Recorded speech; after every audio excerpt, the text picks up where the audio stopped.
Noticentro 1, CMI. Buenas noches, bienvenidos a las noticias. Los siguientes son los 3 hechos más importantes de hoy en Colombia. La inflación se dio por tercer mes consecutivo en Colombia. En junio la variación anual fue del 12,13%. Alimentos y bebidas no alcohólicas fueron las categorías que registraron una tendencia a la baja, mientras que el transporte es lo que más afecta el bolsillo de los colombianos. Vamos a hablar más de esta noticia en nuestra emisión nacional a las 9 de la noche. Gremio de taxistas anuncia paro nacional para el próximo 9 de agosto. Piden tarifa diferencial en el precio de los combustibles. El gobierno nacional propone aumento en la tarifa del servicio de taxis. Ampliación de esta noticia en nuestra emisión nacional a las 9 de la noche. El ex candidato presidencial Oscar Iván Zuluaga se declaró inocente de los cargos que le formuló la Fiscalía por el caso Odebrecht. El ente acusador señaló que la campaña de Zuluaga presuntamente recibió 1,6 millones de dólares de la multinacional, los cuales fueron ocultados al Consejo Nacional Electoral. Hablaremos más de esta noticia en nuestra emisión nacional a las 9 de la noche. Las siguientes son las noticias más importantes del mundo hoy. Presidentes Joe Biden y Volodymyr Zelensky se reunirán en cumbre de OTAN en Lituania. Estados Unidos condiciona ingreso de Ucrania a alianza de la OTAN con el fin de la guerra con Rusia. Ola de calor rompe récord en Europa. Se registran temperaturas por encima de los 38 grados. Severas tormentas azotan el este de Estados Unidos. Graves inundaciones en Nueva York. Masacre en un jardín infantil en China. 6 muertos, incluidos 2 menores. Atacante es detenido. Con Claudia Palacios y Margarita Ortega. El presidente de Estados Unidos, Joe Biden, se reunirá con su par ucraniano, Volodymyr Zelensky, durante la cumbre de la OTAN en Vilna, en Lituania. Además, Turquía dio su aval para que Suecia ingrese a la Alianza Atlántica. El presidente estadounidense Joe Biden se reunirá con su homólogo ucraniano Volodymyr Zelensky este miércoles durante la cumbre de la OTAN en Vilna, capital de Lituania. Esta reunión será una señal de unidad, ya que la asistencia de Zelensky a la cumbre había estado en duda. La guerra de Rusia en Ucrania se encuentra entre los principales temas de la agenda de los líderes de la OTAN, además del debate sobre un camino para que Ucrania se una a la alianza, lo que ha provocado cierta división entre los líderes mundiales. Este encuentro se dará pocos días después de que Estados Unidos aprobara el suministro a Ucrania de las polémicas bombas de racimo, en medio de críticas internacionales, ya que su uso está prohibido por más de 100 países, pero no por Ucrania, ni Rusia, ni el país norteamericano. Por su parte, el presidente de Turquía, Recep Tayyip Erdogan, dio luz verde a la adhesión de Suecia a la OTAN y su gobierno impulsará el proceso en el poder legislativo turco. Completing Sweden's accession to NATO is an historic step that benefits the security of all NATO allies at this critical time. It makes us all stronger and safer. Por su lado, Suecia apoyará activamente los esfuerzos para revitalizar el proceso de adhesión de Turquía a la Unión Europea.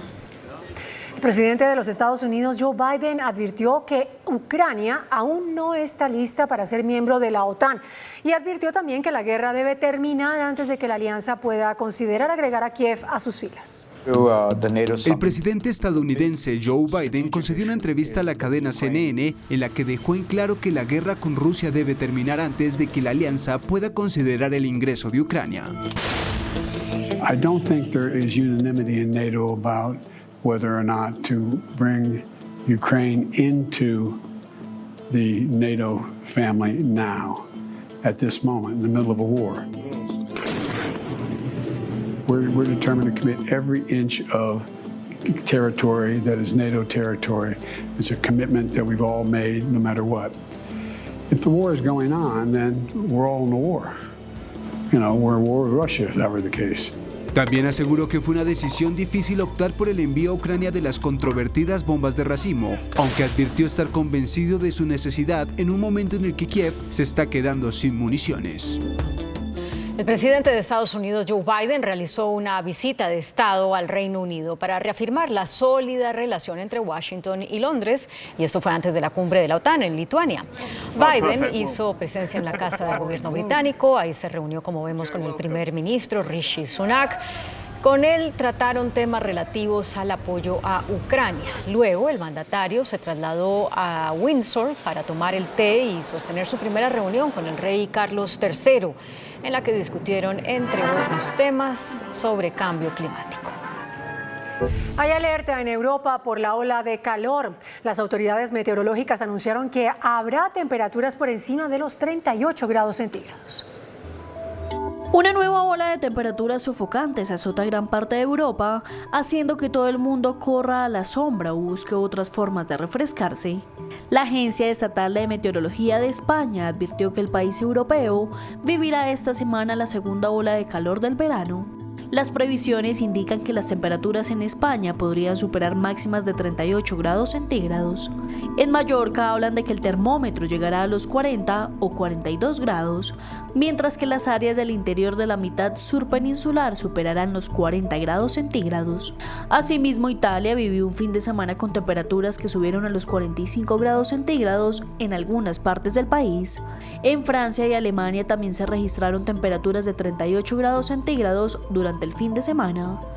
Un análisis liderado por el Instituto de Salud Global de Barcelona y publicado en la revista Nature Medicine reveló que el verano de 2022 fue el más caluroso jamás registrado en Europa y estuvo caracterizado por una serie intensa de olas de calor que batieron récords de temperatura, sequía e incendios forestales. El informe muestra que entre el 30 de mayo y el 4 de septiembre del año pasado se produjeron 61.672 muertes atribuidas al calor.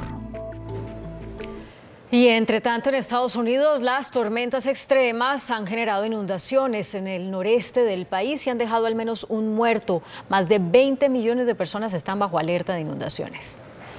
Tormentas severas que han dejado al menos un muerto en el condado de Orange, Nueva York, están arrojando fuertes lluvias a un ritmo intenso en partes del noreste, obligando a cierres de carreteras, rescates de agua y advertencias urgentes sobre inundaciones repentinas que amenazan la vida.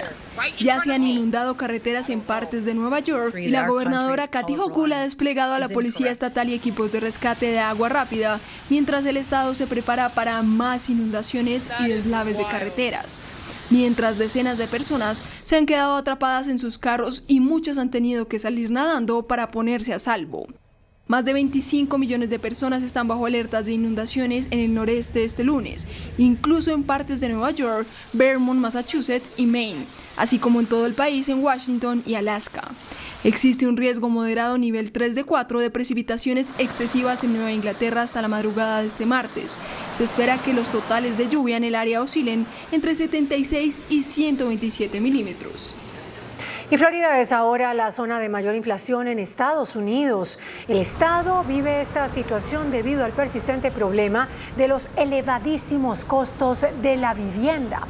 Miami tiene la tasa de inflación más alta de las áreas metropolitanas, con más de 2,5 millones de residentes, con una tasa de inflación del 9% en los 12 meses.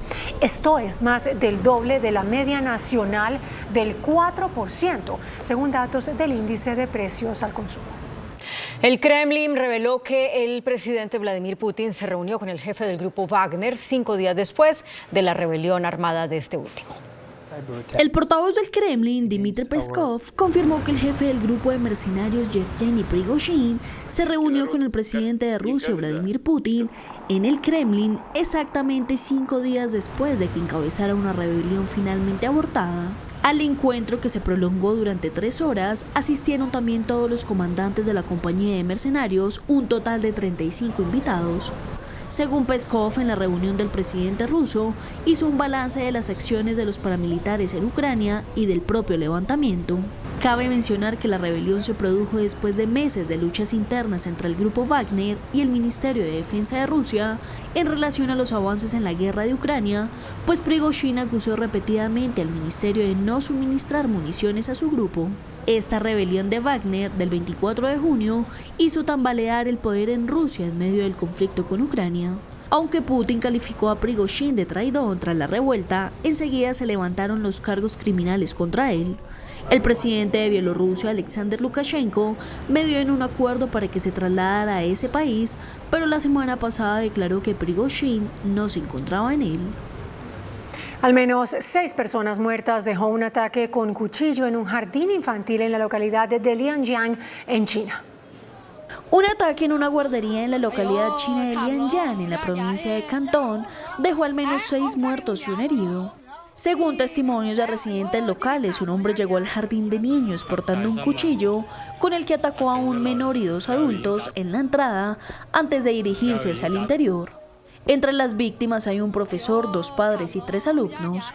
Las autoridades locales manifestaron en un comunicado que un hombre de 25 años de apellido Wu y vecino de la localidad perpetró el ataque intencionado y que se encuentra detenido. La Cancillería colombiana estudia la posibilidad de llamar a consultas al embajador en Nicaragua, León Freddy Muñoz, por haber participado en una marcha en apoyo al gobierno de Daniel Ortega en ese país. Durante la manifestación, el embajador declaró su admiración por el régimen de Daniel Ortega y por la revolución nicaragüense. También lució una gorra del Frente Sandinista de Liberación Nacional y una pañoleta en el cuello con los colores rojo y negro, característicos del partido de ese gobierno considerado por muchos una dictadura. Esta noche, en un extenso comunicado, el embajador defendió su actuación en esa marcha.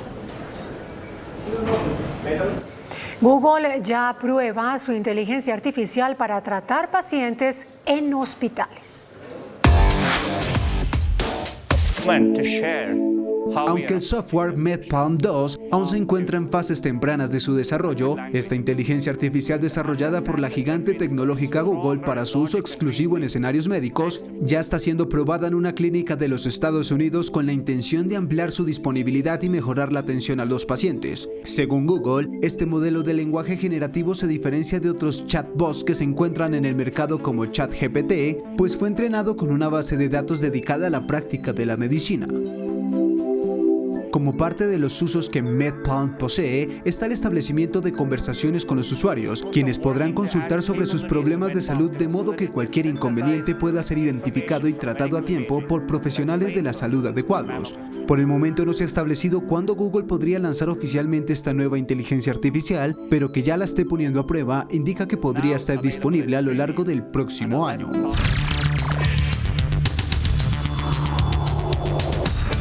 Muy buenas noches. Comenzó hoy en Ginebra un examen del Comité de Derechos Humanos de la ONU que durará 2 días, hoy y mañana, sobre el estado del cumplimiento de las obligaciones que adquirió Colombia cuando ratificó el Pacto Internacional de los Derechos Civiles y Políticos. El documento está basado en el análisis que hicieron más de 500 ONG defensoras de derechos humanos en Colombia. Nuestro invitado de esta noche es el doctor Alberto Yepes, quien es director del Observatorio de Derechos Humanos de la Coordinación Colombia, Europa, Estados Unidos, que tiene más de 230 organizaciones de derechos humanos. Mil gracias por aceptar, doctor Alberto. Gracias. ¿Cómo resumiría usted, doctor Yepes, el informe que divulgó hoy el Comité de Naciones Unidas de Derechos Humanos sobre la situación en Colombia? Bueno, el informe se basa en un análisis de si el Estado colombiano, en su conjunto, ha cumplido las obligaciones del Pacto Internacional de Derechos Civiles y Políticos. ¿Y la conclusión es que sí o que no? La conclusión es que prácticamente no ha cumplido. O sea, en estos 55 años el Estado no ha cumplido la mayor parte de las obligaciones y especialmente en estos 6 años, desde 2016 hasta el día de hoy, el nivel de cumplimiento es muy deficitario. Pero concretamente, ¿qué dice? Bueno, Naciones Unidas.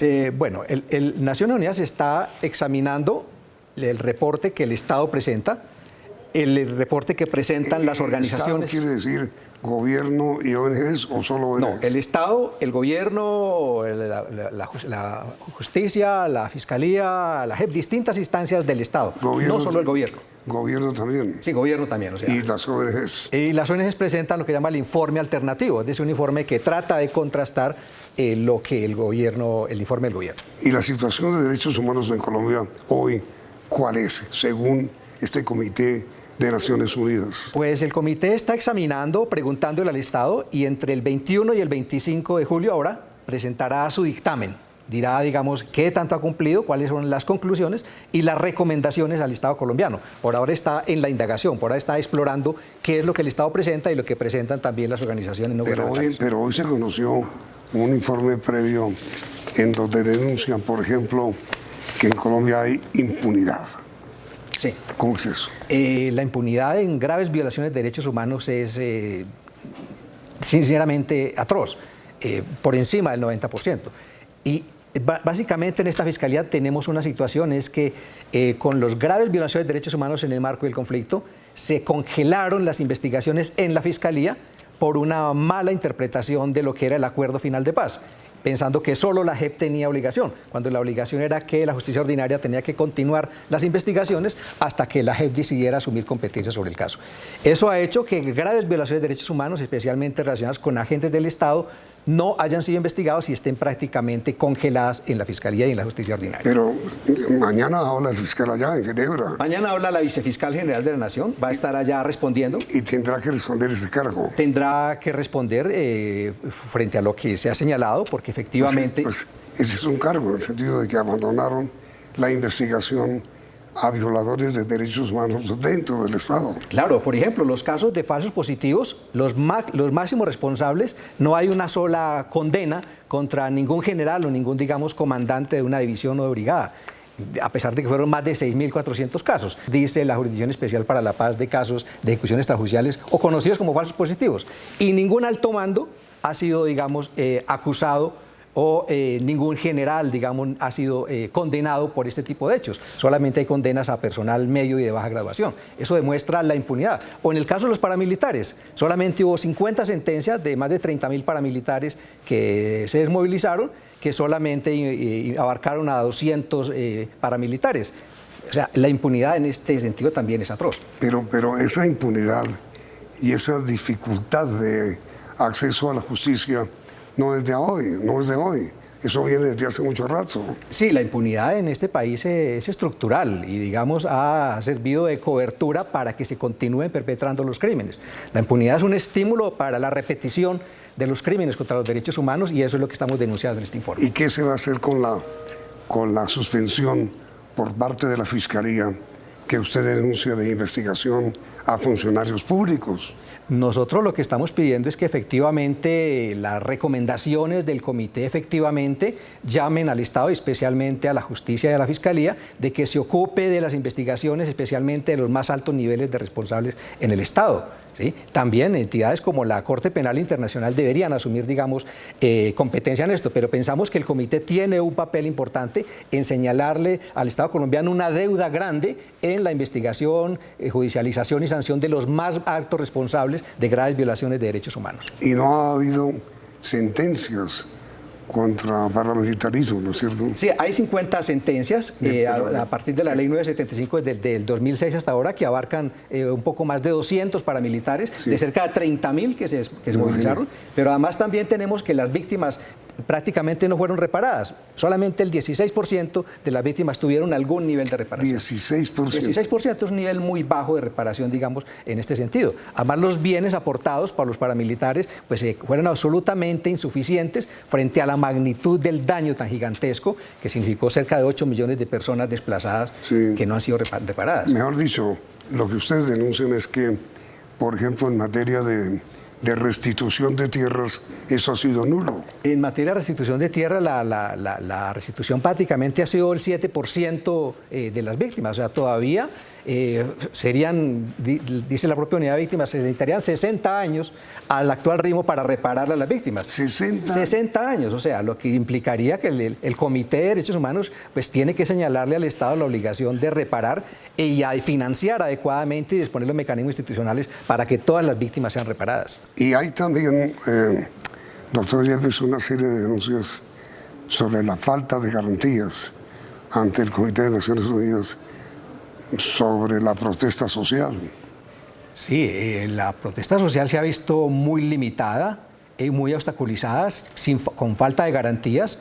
Lo demuestran las protestas del denominado estallido social del año 2021, en que 89 personas fueron víctimas de ejecuciones extrajudiciales, 1.919 personas fueron heridas, 116 personas perdieron los ojos por haber sido objeto de disparos directamente al rostro, 106 personas sufrieron violencia sexual y 346 personas, defensores de derechos humanos que hacían vigilancia y monitoreo, fueron también agredidas. Eso demuestra, digamos, que hay falta de garantías para la libre expresión, para la libre movilización y para el ejercicio del derecho a la protesta, que deben ser corregidas por el actual gobierno, creando algo que está en el acuerdo de paz, que es una ley estatutaria para la garantía integral del derecho a la protesta social. Pero eso no ha sido ni investigado, ni mucho menos sancionado, ni tampoco se ha implementado el acuerdo de paz. No hay condenas todavía a miembros de la fuerza pública que participaron en la represión de estos hechos y que causaron, como se mencionó, 89 personas muertas por ejercer su legítimo derecho a la protesta social,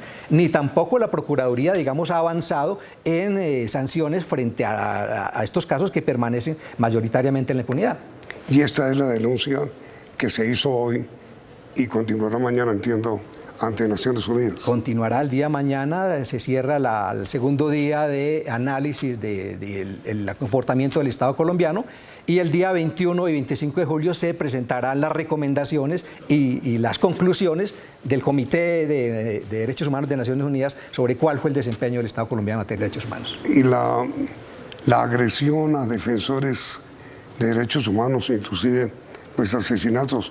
¿Cuántos defensores de derechos humanos han sido asesinados, doctor Yepes, en este lapso? Desde el año 2017 hasta diciembre del 2022, 920 defensores de derechos humanos y líderes sociales fueron asesinados, la mayor parte de ellos en la impunidad, y además 4.084 agresiones fueron víctimas, entre las que cuentan amenazas, detenciones, desapariciones, judicializaciones, atentados, violencia sexual, todo tipo de agresiones contra la labor de defensa de los derechos humanos, que también acusa una falta de garantías. ¿Y estos asesinatos y estas agresiones sin investigación? Las investigaciones prácticamente tienen la mayor parte de los casos en la impunidad. Ha habido algunas condenas, pero no a los máximos responsables y a quienes fueron determinadores de ellos. En algunos casos se ha condenado a los gatilleros o a personas, digamos, de muy bajo nivel, pero los determinadores, las estructuras que están determinando este tipo de crímenes ni han sido individualizadas ni están desmanteladas. En esta denuncia que ustedes presentaron ante el Comité de Derechos Humanos de Naciones Unidas, se revela o se afirma también que la respuesta estatal ha sido muy insuficiente. Sí, insuficiente, precaria y limitada. Y recordemos que cuando abrimos el Estado es todas las entidades, no solamente el gobierno que debe brindar las garantías, sino la justicia, también el Congreso, que tiene obligación de legislar, por ejemplo, en materia de brindar garantías para el ejercicio de la protesta, para garantizar que los derechos y las libertades efectivamente tengan marcos legislativos adecuados, y esto efectivamente no se está cumpliendo. Entonces tenemos una situación de impunidad estructural frente a las graves violaciones de derechos humanos. Y en este documento, doctor Yepes, ustedes también denuncian que entre el año 2016 y este año se han registrado 363 eventos de reclutamiento y utilización de niñas, niños y adolescentes por parte de los grupos alzados en armas. Oh, tan terrible, oye. Sí, y es una situación que continúa porque el conflicto armado continúa inclusive agravándose en muchas regiones y los niños siguen siendo objeto de reclutamiento y muchas veces también de parte de agresiones del Estado cuando son reclutados. Recordemos lo que ha pasado en los 4 años anteriores, en que 29 niños fueron objeto de bombardeos que murieron en ese tipo de acciones. O sea, el Estado también es responsable, y además el involucramiento de los niños en acciones cívico-militares en el que se viola el principio de extinción y se busca alinear a los niños de parte de uno de los bandos en el conflicto, colocándolos en situación de riesgo. ¿Y el reclutamiento de niños y niñas y adolescentes continúa? El reclutamiento continúa permanentemente. Todos los grupos armados ilegales están fortaleciéndose en muchas zonas, especialmente, digamos, en zonas indígenas, en las zonas del Pacífico, donde el crecimiento de estos grupos básicamente se hace con base en reclutamiento forzado de niños. Recordemos lo que pasó en el Putumayo con la muerte de unos niños que se escaparon, que habían sido forzosamente reclutados y que fueron asesinados por esta situación. En materia de inteligencia, por parte de los organismos del Estado, ¿se ha hecho algo? ¿Los organismos del Estado encargados de inteligencia han hecho algo? Pues tenemos 2 situaciones. Continúan actividades de inteligencia ilegal, como se denunció a finales del año 2019 contra cerca de 130 periodistas y defensores de derechos humanos. Pero las investigaciones nunca llegaron a nada. La Fiscalía nunca investigó, la Procuraduría nunca investigó. Pero además también el Estado tiene una deuda en cuanto a reformar la ley de inteligencia para brindar garantías para que esto no vuelva a suceder. Y tenemos una situación adicional. Actualmente el Comando de las Fuerzas Militares está buscando la compra de sistema de ciberinteligencia basado en inteligencia artificial, que no sabemos, digamos, cuáles son los controles en materia de derechos humanos que tengan y para qué vaya a ser utilizada esa información. Entonces, estos sistemas que continúan buscando invadir la intimidad o la privacidad de las personas, pues deben ser regulados por el Estado e investigados debidamente tanto por la Procuraduría como por la Fiscalía. ¿Y a ustedes el Estado los atiende o no? Pues realmente cuando hemos pedido información sobre las personas que supuestamente hemos sido objeto de chuzadas, de interceptaciones, nunca nos han entregado la información. Nunca ha sido imposible siquiera conocer, digamos, cuáles son las personas que están en esos listados de interceptaciones que solamente conozcan los organismos judiciales. Es decir, doctor Yepes, ¿ustedes temen que la conclusión del Comité de la ONU en Ginebra va a ser de condena a Colombia? Pues tenemos que los 6 años anteriores, porque el último informe es en 2016, va a haber una condena. Creemos que los hechos demuestran que ha habido un incumplimiento grave, aunque el actual gobierno ha expresado voluntad de reformar, digamos, de atender situaciones y buscar mayor compromiso con los derechos humanos, especialmente a través de la búsqueda de la paz. Creemos que todavía hay una deuda que hay con los derechos humanos, que el comité le debe señalar al gobierno para que sirva de guía para corregir las graves violaciones de derechos humanos y especialmente la impunidad en que están estas graves violaciones. Y que, a ver, doctor Yepes, ¿qué es lo que pasa en Colombia, en el Estado colombiano? Que ustedes, más de 200 ONGs, tienen que recurrir al Comité de Derechos Humanos de Naciones Unidas en una reunión especial que hay en Ginebra hoy y mañana para que atiendan las denuncias. Sí, tenemos que acudir porque confiamos en que el sistema de Naciones Unidas ejerza una labor complementaria a la labor que debieran hacer los organismos que atienden la justicia en Colombia, que efectivamente no lo están haciendo. Como no lo están haciendo, pues hay que buscar acudir a estos mecanismos. Y como el Estado no cumple obligaciones a las cuales se comprometió en pactos internacionales, como lo señalamos en este informe, pues buscamos que efectivamente al Estado se le señalen que ese tipo de vulneraciones a esas obligaciones no deberían cumplirse y que deben ser debidamente investigadas, sancionadas y las víctimas debidamente reparadas, pero eso no está sucediendo. Y si llega o se produce finalmente una acusación de Naciones Unidas, del Comité de Derechos Humanos en Ginebra contra Colombia, ¿eso qué significará o qué supone? Pues eso supone que el Estado tiene que implementar esas recomendaciones, que esas recomendaciones... ¿Las del acuerdo de paz? Las recomendaciones del Comité de Derechos Humanos de Naciones Unidas, okay, que se van a formular entre el 21 y el 25. Y obviamente algunas de esas tienen que ver con recomendaciones para un acuerdo de paz que está todavía en gran parte por cumplir. Pero digo, ¿y qué pasa si no lo hace? No, pues obviamente estamos en una comunidad internacional donde los derechos humanos no son solamente un asunto de la soberanía del Estado, sino que las relaciones comerciales, las relaciones internacionales dependen también de la vigilancia de la comunidad internacional y sobre todo son favorables a aquellos estados que tienen mayor compromiso con la democracia y con el acatamiento y cumplimiento de derecho integral con sus ciudadanos. Es decir, doctor Yepes, que lo peor que le puede pasar a Colombia ahora es que Naciones Unidas la acuse formalmente de ser un país que viola los derechos humanos. Que reconozca que se han vulnerado las obligaciones internacionales que en virtud de ese pacto el Estado colombiano se obligó a cumplir y que se investiguen esas vulneraciones graves que han sucedido en estos años, que están todavía en mayor merma en la impunidad. ¿Y quién y por qué estas ONGs han sido organizadas para quejarse ante Naciones Unidas?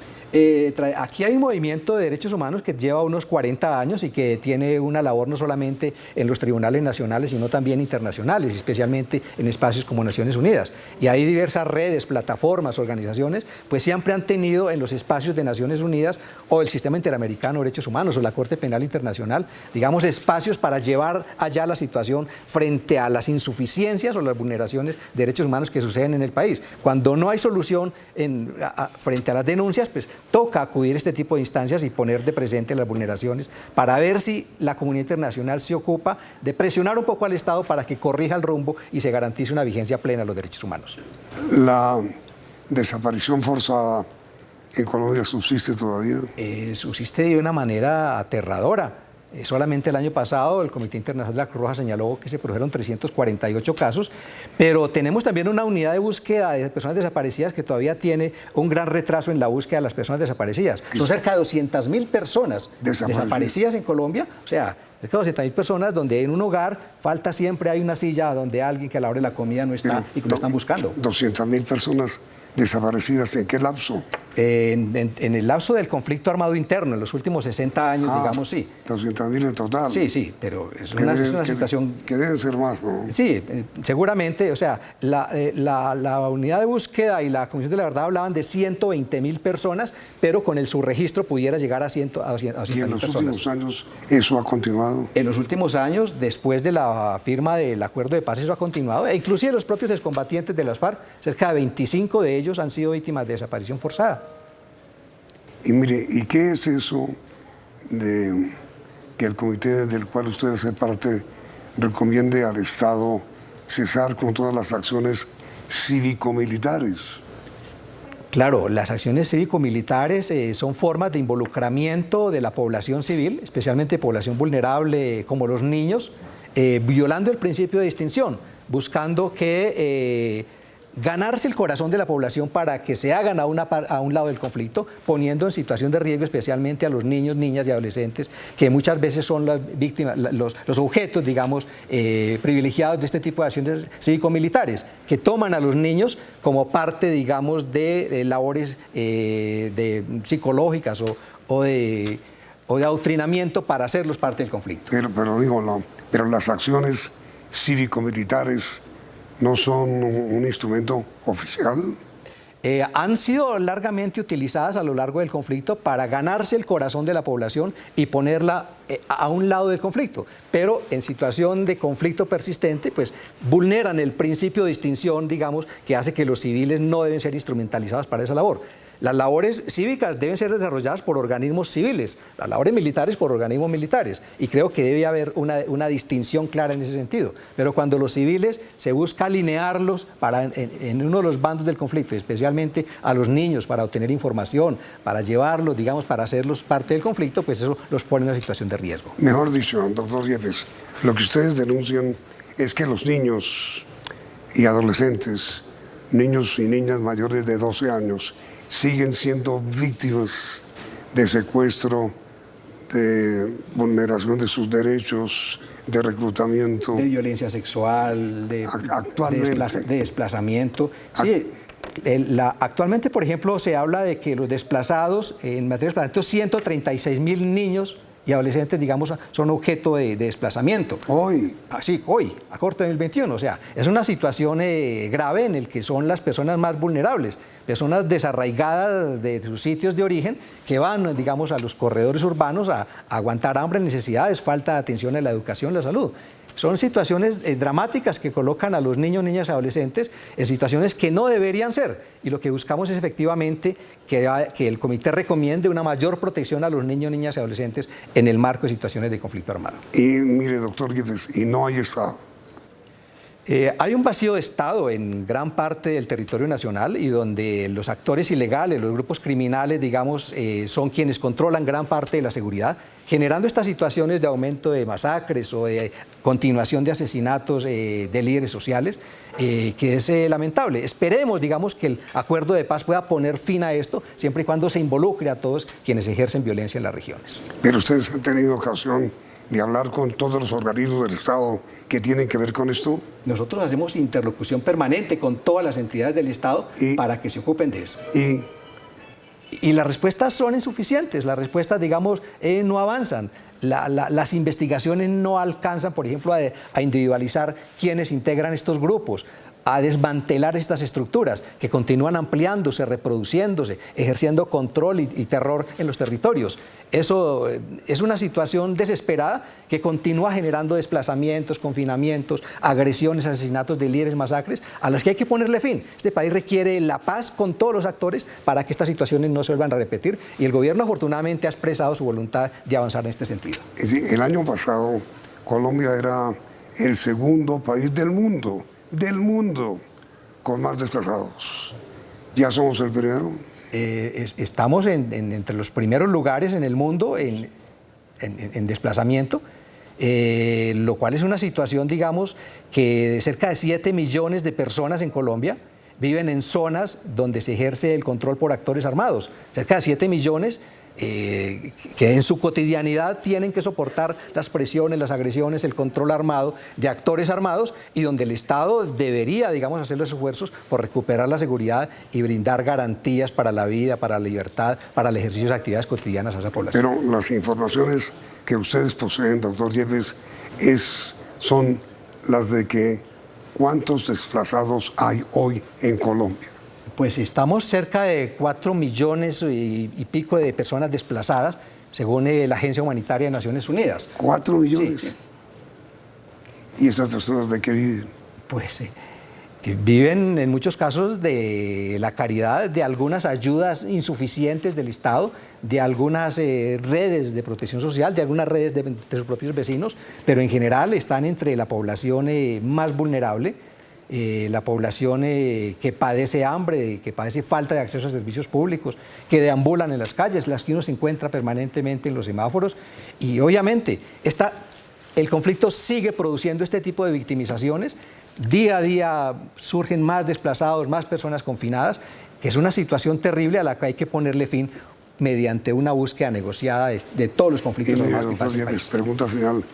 De estos 4 millones de desplazados que tiene hoy Colombia, ¿cuántos son niños? Pues la mayor parte son niños, mujeres y adolescentes, la mayor parte de ellos, ¿sí? Es una situación, digamos, de vulnerabilidad que genera también inseguridad alimentaria y falta de acceso a los más elementales derechos. ¿Y qué es lo que debe pasar el 21 de este mes? El 21 pues debe hacerse la presentación del informe del comité, donde estén las conclusiones del comité y unas recomendaciones al Estado colombiano para corregir esta situación de vulneraciones graves a los derechos humanos. Esperamos que también el comité recomiende avanzar en los acuerdos de paz, avanzar en el desmonte de las estructuras paramilitares, proteger a los líderes sociales, buscar garantizar la participación de la sociedad civil en los acuerdos de paz, garantías para la protesta social, garantías para que no se afecte a los niños, niñas, adolescentes en el marco del conflicto armado, y toda una serie de recomendaciones para efectivamente garantizar, avanzar progresiva y rápidamente en una plena vigencia de los derechos humanos. Doctor Lamberto Yepes, muchísimas gracias por haber aceptado esta invitación. Gracias, Benjamín. Y por la precisión que usted nos hace sobre lo que está investigando hoy Naciones Unidas en Ginebra, sobre la situación tan dolorosa, tan sumamente terrible de millones de desplazados en Colombia. Muchas gracias. A usted. Y a ustedes, televidentes, gracias por la sintonía y esperamos que continúen aquí en Noticentro 1, CMI. Noticentro 1, CMI. Bajan precios de alimentos y de bebidas no alcohólicas. Inflación en junio fue de 0.39% y anualmente bajó solo a 12.13%. Taxistas anuncian paro nacional para el 9 de agosto. Rechazan alza de tarifas y piden rebaja en combustible. Oscar Iván Zuluaga se declara inocente de todos los delitos de los que lo acusa la Fiscalía. Zuluaga hizo un pacto ilegal con Odebrecht por su sede de llegar a la presidencia, dice la Fiscalía. Delegados de paz de gobierno y ELN definen en La Habana protocolos para cese al fuego el 3 de agosto. Vicepresidenta habla sobre programa de pagar por no matar. Habla el nuevo cardenal Rueda y defiende insistencia en la paz. Extraña ola de asesinatos de mujeres en Antioquia. 8 en una semana. Comité de la Regla Fiscal asegura que los programas del gobierno están desfinanciados. Rechazo a injerencia del gobierno en elecciones en la Cámara de Comercio de Bogotá. Con Claudia Palacios y Margarita Ortega. Iniciamos nuestra segunda hora de noticias. La inflación se dio por tercer mes consecutivo. Los alimentos y las bebidas no alcohólicas están a la baja, según el DANE. El costo de vida en junio aumentó 0,30%. En junio, los alimentos y bebidas no alcohólicas fueron las únicas categorías a la baja. Según el DANE, registraron una reducción del 0.53%. La inflación anual se dio en los últimos 3 meses en el país. En abril fue del 12.82%, mayo 12.36% y junio 12.13%. El rubro que más creció en los meses anteriores, que ha sido alimentos y bebidas no alcohólicas. Ya tenemos un decrecimiento de 0,53 para este mes de junio y lo mismo sucedió en los 2 meses anteriores, unos decrecimientos en ese rubro. Ahí en particular estamos viendo la caída para este mes de junio en plátanos, papas, en hortalizas y legumbres frescas. El transporte es lo que más le cuesta a los colombianos, con un 18.19%. Dentro de transporte pues tenemos el incremento de los combustibles, dentro de los combustibles la gasolina, que también hace que suba el precio de algunos transportes urbanos. Entonces estamos viendo cómo se va volviendo ahora más importante todo este rubro de transporte, y tenemos también el de alojamiento. El de alojamiento venía creciendo en estos primeros meses del año, este mes también lo vemos creciendo, todo el tema de los arrendamientos. Las ciudades más costosas son Sincelejo, 14.3%, Cúcuta, 13.4%, Valledupar, 13.06%. Solo en junio de este año la inflación fue del 0.30%, por debajo a la del mismo mes del año pasado, que fue del 0.51%. Los taxistas del país anunciaron un paro nacional para el próximo 9 de agosto. Rechazan la fórmula propuesta por el gobierno para aumentar las tarifas del servicio. Luego de una reunión del gremio taxista, anunciaron paro nacional para el próximo 9 de agosto. Solicitan al gobierno una tarifa diferencial en el precio de los combustibles para ese medio de transporte. Que haya una congelación en las tarifas. No aguantamos más el alza del combustible para la industria del taxi, porque esto nos está llevando a la quiebra. Aparte que la ilegalidad también es otro factor. Pero en este momento, nosotros exigimos al gobierno el tema del combustible. Hoy estamos enfrascados en 2 temas. Uno, el combatir la informalidad, y otro, la tasa diferencial para la gasolina. Son 17 mesas de trabajo las que ha realizado el Ministerio de Transporte con los taxistas. El gobierno propone subir las tarifas del servicio de taxi. Invitar a que las autoridades territoriales lo hagan. Si estas autoridades no lo quieren hacer o no están en disposición de hacerlo, nosotros entramos a modificar el decreto reglamentario para que lo pueda hacer el ministro. Nosotros estamos en contra de esa tarifa dinámica, que es lo que el gobierno nos quiere de una manera u otra aplicar a la industria del taxi, que es generarle el alza del combustible, pasárselo al usuario, pasárselo al colombiano, al que hoy en día está afectado por la economía. El ministro de Transporte también habló sobre la posibilidad de restringir la movilidad de vehículos particulares en horas pico. La Fiscalía formuló cargos por 6 delitos al ex candidato presidencial Óscar Iván Zuluaga por la presunta financiación de Odebrecht a su campaña. Zuluaga se declaró inocente, con lo cual irá a juicio. Si desean aceptar de manera libre, consciente y voluntaria los cargos enrostrados por parte de la Fiscalía General de la Nación en el día de hoy. En primer lugar, escucharé al señor Óscar Iván Zuluaga Escobar.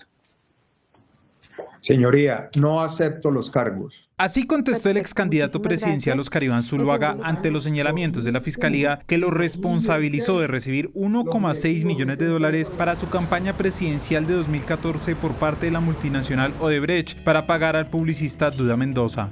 Movido por la sed del triunfo en su aspiración presidencial, no tuvo ningún escrúpulo para acudir a los favores malintencionados de la empresa Odebrecht. Para la Fiscalía, Zuluaga sabía que estaba cometiendo un delito al recibir financiación de una empresa extranjera y al ocultar esa información al Consejo Nacional Electoral y así lograr la reposición de votos. Usted fue exconcejal, fue alcalde, fue senador, fue ministro de Estado. Eso evidentemente demuestra que era conocedor de las normas electorales, sabía que un aporte aceptado en esas condiciones no podía tener origen ilícito. La Fiscalía señaló a Zuluaga por 6 delitos, 3 falsedades en documento, 2 fraudes y enriquecimiento ilícito, mientras que su hijo David fue señalado por falsedad. La Fiscalía le reprocha a usted, señor Zuluaga Escobar, que como candidato y responsable directo de su campaña política hubiera instrumentalizado a su gerente de campaña, David Zuluaga Martínez, para que suscribieran 2 informes en los cuales se ocultaba la verdad sobre los recursos y contribuciones. El fiscal del caso señaló también que el expresidente Iván Duque estuvo en las reuniones en Brasil con directivos de Odebrecht. En un hotel de la ciudad de Sao Paulo, en el vecino país de Brasil. A dicha reunión asistieron por parte de la precandidatura usted, señor Zuluaga Escobar, también el señor David Zuluaga Martínez, igualmente el señor Iván Duque Márquez como invitado por el precandidato y el señor Daniel Andrés García Arizabal. Para la Fiscalía, Zuluaga y su hijo buscaron maquillar la realidad de informes contables para engañar a las autoridades electorales. La Fiscalía General de la Nación tiene establecido que la campaña Zuluaga Presidente 2014-2018 nunca reportó al Consejo Nacional Electoral la ayuda en especie o donación que Odebrecht le prestó en la forma que he ido precisando, lo que a nuestro juicio configura una falsedad en los informes de ingresos y egresos. El fiscal del caso hizo duras críticas al papel de Zuluaga y su conocimiento sobre las cuentas de su campaña presidencial. Señor Zuluaga Escobar, la Fiscalía le reprocha que usted, a pesar de esa posición distinguida que tiene frente a la sociedad colombiana y el reconocimiento que ésta le ha prodigado, la haya defraudado aceptando, según nuestro criterio, dineros de una compañía extranjera en una cuantía que haya inducido en error a unos ciudadanos, entre ellos a su hijo, gerente de campaña, para que elaborara unos documentos espurios y de esta manera se engañara a la organización electoral colombiana en 3 oportunidades que ya referí. Al no aceptar cargos, Zuluaga enfrentará un juicio o podría hacer un acuerdo con la Fiscalía para intentar buscar una rebaja de pena. Arrancó hoy en La Habana la reunión de las 2 delegaciones de paz del gobierno y el ELN para discutir y aprobar los protocolos pendientes para la implementación del cese el fuego bilateral y nacional que regirá a partir del 3 de agosto, así como los mecanismos de la participación social en la construcción de la paz. Nuevamente se ven las caras las 2 delegaciones de paz para definir cómo operará el cese del fuego bilateral y nacional entre las 2 partes a partir del 3 de agosto. Los próximos días vamos a concentrarnos en terminar el trabajo de los protocolos de cese al fuego y también de desarrollar los mecanismos, concretamente el Comité Nacional para la participación de la sociedad en el proceso de paz. El cese al fuego bilateral tendrá posibilidades de ampliación previa consulta con la mesa de diálogos. Contará con un robusto mecanismo de monitoreo y verificación acompañado de una veeduría social. Este mecanismo estará integrado por la Fuerza Pública y la Oficina del Alto Comisionado de Paz, el ELN, las Naciones Unidas y la Iglesia Católica. Los protocolos establecen las normas que dicen que acciones están claramente prohibidas, en qué marco se mueven de aquí en adelante el ELN y las fuerzas militares. Por su parte, Antonio García, primer comandante del ELN, a través de su Twitter, aseguró que esta guerrilla está lista para firmar el cese al fuego a partir del 3 de agosto. El ELN cumplirá el acuerdo de cese de operaciones ofensivas pactado con el gobierno del 6 de julio al 3 de agosto. El cese al fuego tiene como objetivo mejorar la situación humanitaria de las poblaciones y los territorios y que las acciones específicas acordadas entre las partes generen condiciones para que la población civil pueda ejercer sus derechos y libertades. Y como un programa que busca sacar a la juventud de la guerra y de la violencia, describió esta noche la vicepresidenta Francia Márquez la propuesta del presidente Gustavo Petro de pagar a los jóvenes de Buenaventura para que no maten. Entonces, ese programa se va a complementar con lo que llamamos nosotros Jóvenes en Paz. Serán miles de jóvenes a los cuales les vamos a pagar por no matar, por no participar de la violencia. Esta es la afirmación que el presidente Gustavo Petro hizo en Buenaventura el viernes pasado y que ha generado tanta controversia en relación con el sentido de pagar para que jóvenes metidos en bandas delincuenciales no sigan asesinando.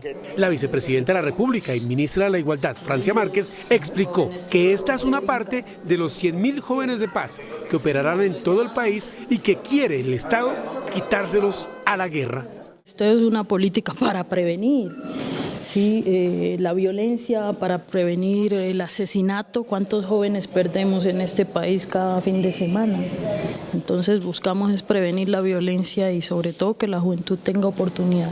Reitero que esos jóvenes tienen que hacer una contraprestación a la sociedad, al país. Estos jóvenes que accedan a este programa tienen que estudiar, tienen que prepararse, ya sea en una carrera de educación superior. Hay muchos que ni siquiera la básica primaria la han hecho, entonces que estudien, es el condicionamiento. El monto de cuánto se les pagaría a los jóvenes para que dejen la violencia no ha sido estipulado y el plan piloto comenzaría en Buenaventura y en municipios de Antioquia. El nuevo cardenal de Colombia y arzobispos de Bogotá, Monseñor Luis José Rueda, insistió en la necesidad de acabar con la guerra en el país. El arzobispo de Bogotá y primado de Colombia, Monseñor Luis José Rueda, dijo que se mostró sorprendido con la designación del Papa Francisco. Yo siempre había pensado que otros lo harían mejor que yo, pero esa es la voluntad de Dios. Lleva casi 34 años como sacerdote, es el cardenal número 11 en la historia de Colombia y candidato en un eventual cónclave porque su edad no supera los 80 años. Implica un compromiso mayor de oración, de entrega al Señor, de esfuerzo por servirle a la Iglesia colombiana, por servirle a la historia y a la realidad social de nuestro país. Monseñor también asistió al funeral del obispo de la diócesis de Santa Rosa de Osos, quien a esta hora es velado en cámara ardiente. Desde aquí habló de los desafíos que hoy enfrenta el país con la llamada paz total. La guerra nos hace daño a todos, la violencia daña el futuro de las familias y de los pueblos. Por lo tanto, lo que yo propongo es sigamos trabajando con paciencia, con sabiduría, con perseverancia y tratando de que los flagelos que han causado en el fondo esta situación de violencia como es el narcotráfico, la injusticia, la corrupción, puedan ser superadas. Monseñor confirmó que continuará como arzobispo de Bogotá, cargo que desempeña desde 2021, y también seguirá como presidente de la Conferencia Episcopal. El próximo 30 de septiembre, el Sumo Pontífice celebrará el consistorio para la creación de los nuevos 21 cardenales. Un juez condenó a 4 años de cárcel al empresario Juan José Laverde, uno de los cerebros del escándalo de centros poblados. Laverde hizo un acuerdo con la Fiscalía para aceptar cargos a cambio de una rebaja de pena e incluso tendrá libertad condicional. Hay alerta en Antioquia por el creciente número de feminicidios en ese departamento. Estos son los rostros de 5 de las 8 mujeres asesinadas en la última semana en Antioquia. Al día fue reportado al menos un caso. Los crímenes ocurrieron en Medellín, Bello, Guarne, Ituango, El Peñol, Ebéjico y Nechí.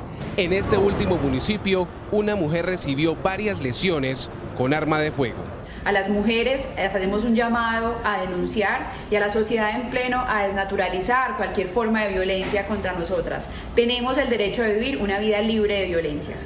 A las instituciones también les invito a seguir el debido proceso para el restablecimiento de los derechos de las mujeres víctimas y para la sanción adecuada y pertinente de estos delitos. Según la Secretaría de las Mujeres de Antioquia, este año van 52 mujeres asesinadas, 12 de los casos han sido tipificados como presuntos feminicidios.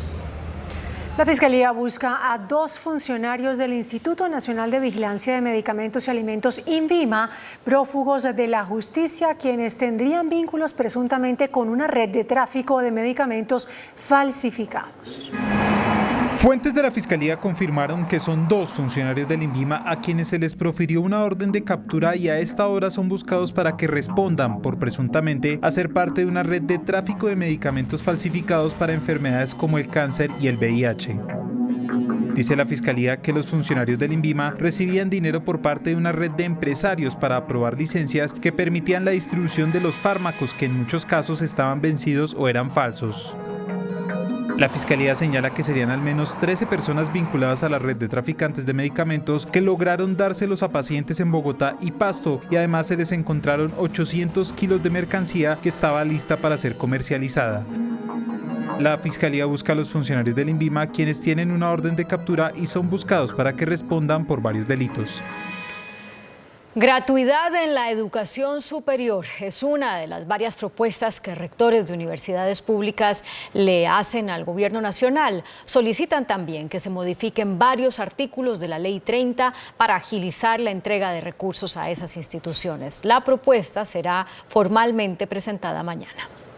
Mañana en la tarde los rectores de las universidades públicas del país se reunirán con el presidente de la República y la ministra de Educación en Palacio para proponer cambios a la Ley 30 que serán presentados durante el periodo legislativo que iniciará el 20 de julio. Aumentar los recursos para esas instituciones es la petición principal. La que tiene que ver con el artículo 86 y 87, que es donde se define el presupuesto que la nación le asigna anualmente a las universidades públicas. Ese es un proyecto que está en curso y nosotros como rectores de las universidades públicas estamos pidiéndole al gobierno nacional que sea prioritaria esa reforma porque la urgencia de los recursos de ponernos al día después de 30 años en que se estancó el presupuesto, esa es para nosotros la prioridad. Garantizar la gratuidad de la educación superior es otra de las propuestas. Debe presentarse un proyecto de acto legislativo que reforme la Constitución para que declare que la educación desde la primera infancia hasta la educación superior es un derecho. Lo que pasa es que nuestra Constitución dice que es un derecho solamente entre los 5 y los 15 años, pero dejó por fuera la primera infancia y dejó por fuera la educación superior. Si eso se logra, habrá que luego sí declarar la gratuidad universal para la educación superior. También se hablará de los métodos utilizados para calificar la calidad educativa en el país. El excontralor general Carlos Hernán Rodríguez impugnó el fallo de tutela del Consejo de Estado que confirmó la nulidad de su elección. Hace una semana el Consejo de Estado rechazó una tutela que presentó el excontralor y con la que pretendía que lo reintegraran a su cargo. Rodríguez impugnó esa decisión ante el Consejo de Estado, que deberá revisar su caso nuevamente. La magistrada de la Corte Constitucional, Natalia Ángels, fue quien asumió la revisión automática del decreto presidencial con el que se declaró la emergencia económica y social en La Guajira. La magistrada deberá evaluar si esa emergencia decretada el 2 de julio por el presidente Gustavo Petro con el propósito de superar la crisis humanitaria que atraviesa el departamento se ajusta o no a la Constitución. Un juez envió a la cárcel a 2 presuntos implicados en el ataque a un policía durante las manifestaciones en la Universidad Nacional de Bogotá, registradas en junio pasado. El pasado 8 de junio, un integrante del ESMAD fue herido de gravedad tras ser atacado con una papa bomba cuando atendía una manifestación en la Universidad Nacional. Por el ataque fue detenido alias Pirulo, quien hoy fue enviado a prisión. Minutos previos, su señoría, esta persona se encargaba de elaborar, fabricar esas papas bombas al interior de la Universidad Nacional, sin tener en cuenta, su señoría, que habían cámaras de registro videofílmico que los estaban filmando en todo momento. En el operativo también fue capturado alias Apache, a quien le encontraron explosivos en su casa, los cuales lanzó por su ventana cuando llegaron las autoridades. Unos explosivos, su señoría, y es como, su señoría, pues la actitud del mismo no es la más adecuada al arrojar esta sustancia explosiva por la ventana, sin importarle quién estuviera abajo, su señoría, y si hubiera podido ocasionar otro daño. Los dos hombres responderán por delitos como tentativa de homicidio y fabricación de explosivos. Antioquia es el departamento con más víctimas del conflicto de la comunidad LGTBIQ+. Eso dice un reporte de la Unidad para las Víctimas. La Unidad de Víctimas presentó un informe sobre las víctimas del conflicto que se reconocen como población LGTBIQ+. De un universo de más de 9.500.000 víctimas, más de 5.600 víctimas se autorreconocen como personas LGTBIQ+.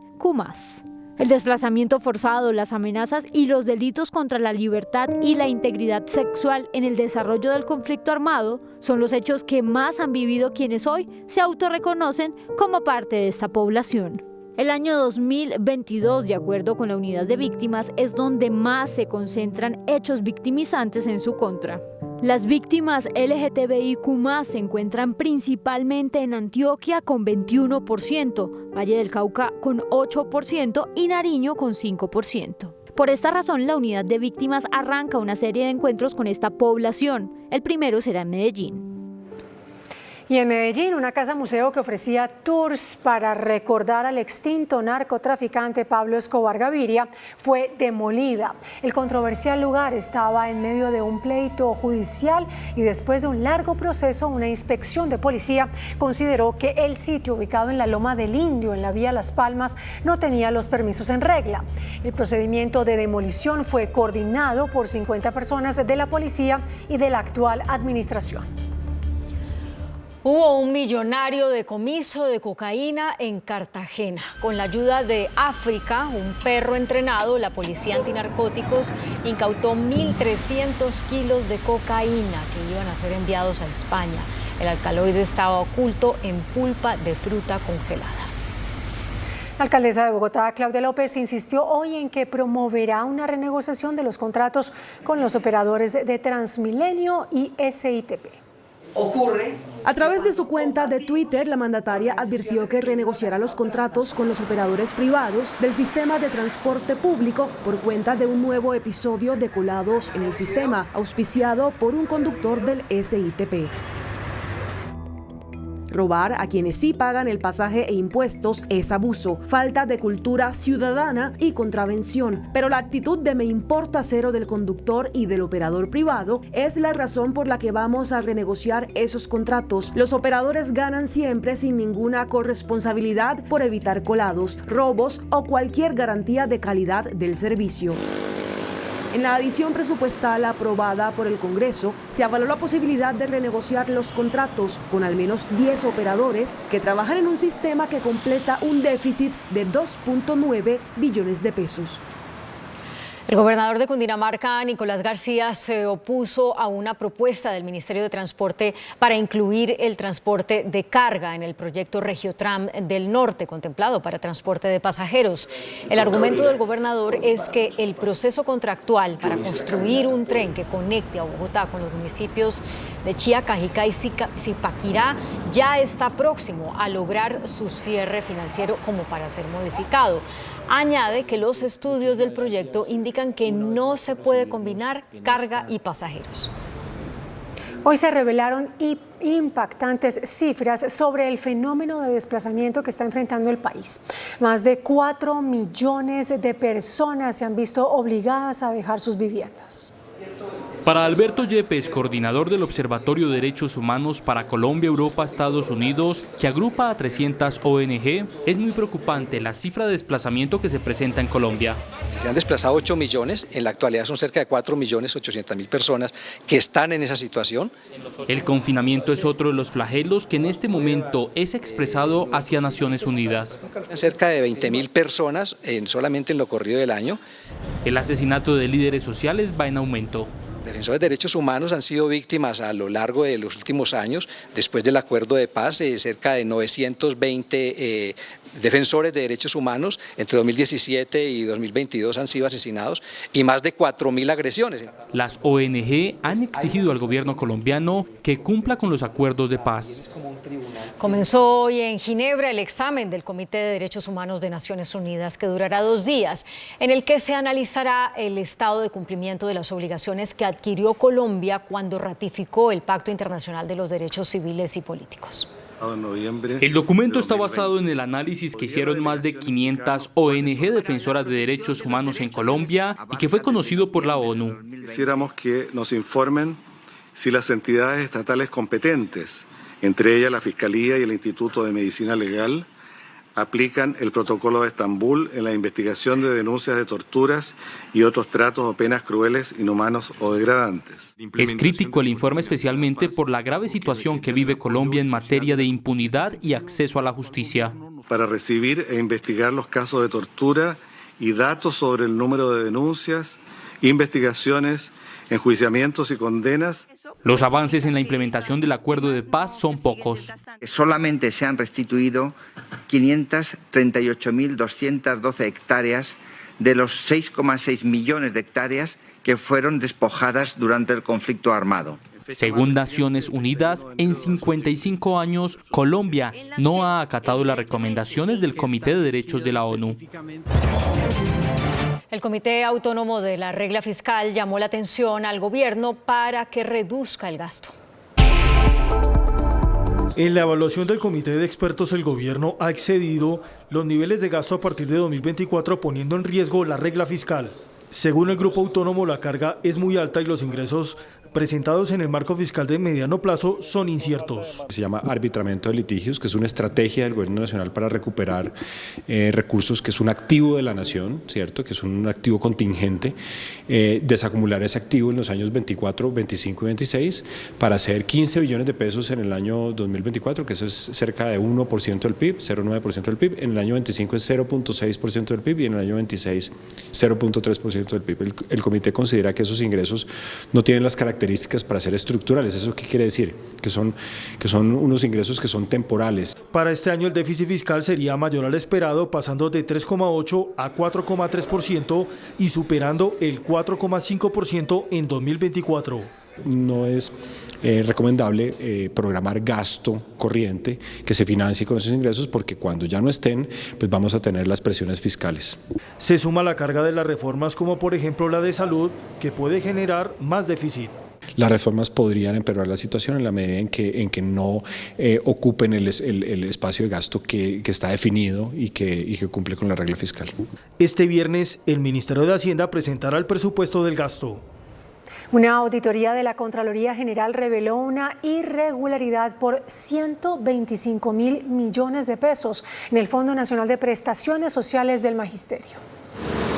La auditoría a la gestión del FOMAG para la vigencia 2022 arrojó que este fondo, administrado por la Fiduprevisora, tardó en pagar facturas de servicios médicos para profesores, generando intereses por más de 116.000 millones de pesos. Otra irregularidad detectada por el contralor Andrei Rodríguez estuvo en el pago inoportuno de cesantías, que generó sanciones moratorias por 6.700 millones de pesos. Un operador le cobró facturación al FOMAC por cerca de 87.000 millones de pesos.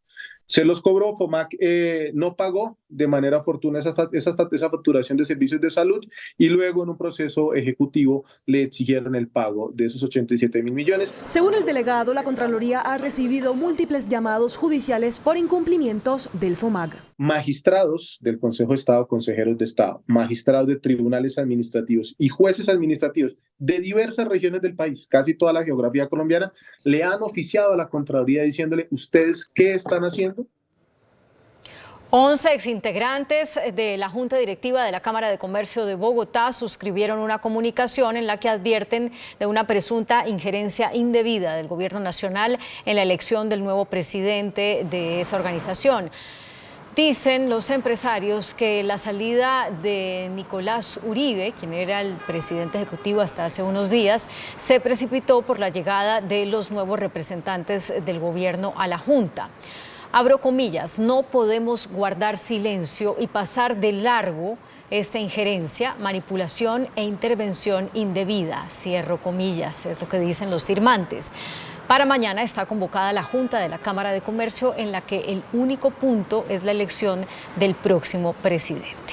El Ministerio de Comercio lanzó una estrategia de turismo en regiones que han sido víctimas del conflicto. Se trata del programa Turismo para una Cultura de Paz, que contempla inversiones por 8.200 millones de pesos en 88 territorios del país. El presidente de FENALCO, Jaime Alberto Cabal, urgió una concertación en torno a la reforma laboral. La agremiación llamó la atención del gobierno en su nueva intención de presentar la reforma laboral ante el Congreso el 20 de julio. FENALCO insiste en un proyecto concertado. Es que sea un proyecto nuevo, un proyecto de reforma laboral que Colombia verdaderamente necesita y no un refrito, digamos, del proyecto que se hundió. Creemos que ese proyecto que se hundió fue un proyecto ampliamente rechazado por muchos sectores, no era conveniente. El dirigente señaló que a la fecha no se ha recibido una llamada desde el gobierno en busca de los mejores beneficios para el mercado laboral, como la generación de empleo y la formalización. No ha habido ningún proceso de diálogo ni de concertación que sea liderado, por ejemplo, por la ministra de Trabajo en el caso concreto de FENALCO. FENALCO reitera que desde los gremios se mantiene la puerta abierta del diálogo. El índice de capitalización de la bolsa, que mide el comportamiento de las 25 principales acciones, cerró a la baja. El índice selectivo MSCI Colcap de la Bolsa de Valores de Colombia bajó 0,20% a 1.130 puntos. La acción de la inmobiliaria PI fue la que más subió, con una valorización de 2,07% a 39.500 pesos.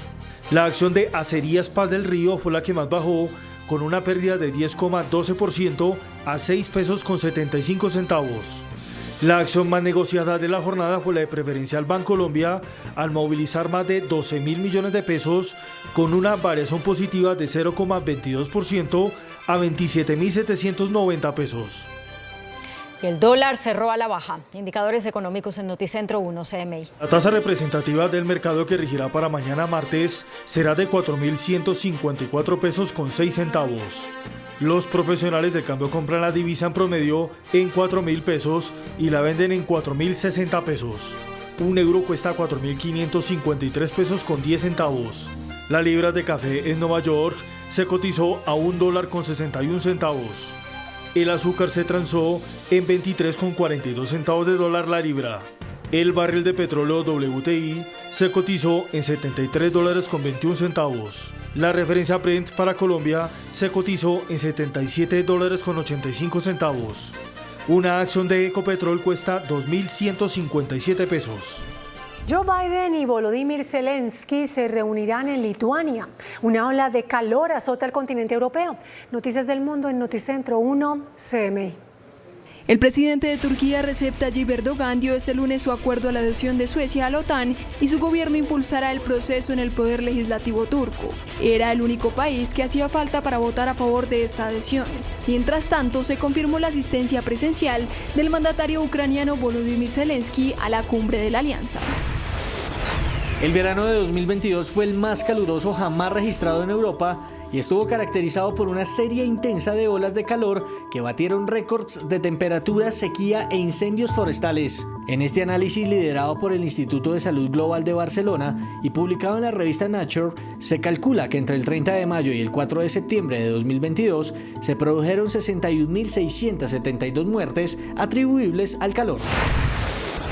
El presidente Vladimir Putin se reunió el 29 de junio en el Kremlin con el jefe del grupo paramilitar ruso Wagner, Yevgeny Prigozhin, 5 días después de su rebelión abortada. El mandatario ruso habría escuchado las explicaciones de los 35 comandantes y les propuso alternativas para el futuro.